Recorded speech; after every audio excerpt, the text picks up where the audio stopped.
Stewart Rhodes is an enemy of America. He is a terrorist. He is a traitor. He is a seditionist, and he should be locked up for the rest of his life.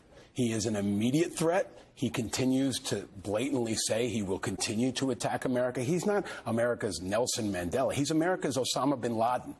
And the Oath Keepers are more like ISIS. We have to treat this like a national security issue and not just like a political issue. Stewart Rhodes should be in Guantanamo, and so should anyone else who was there on January 6th trying to violently overthrow our government and who are still continuing to do that. This is bigger than a political movement. It's, in my view, an American insurgency. It's a group of people who are organized to violently overthrow our government that are fueled by leaders like Stewart Rhodes. So he needs to be in prison. Lock him up. Lock them all up, put Flynn in there, too, and recognize that Trump is also fueling this American insurgency. And it must be recognized as the #1 national security threat in our country in the same way bin Laden and al-Qaeda was after 9/11.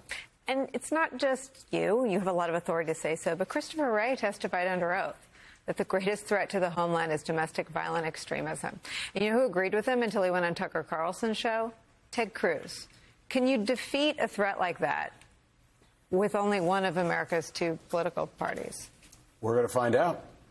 And I think we have to try to do everything we can to go, and I'm going to continue to say it's beyond the political parties. This has to be put in front of the American public as a national security threat in the same way terrorism was after 9/11.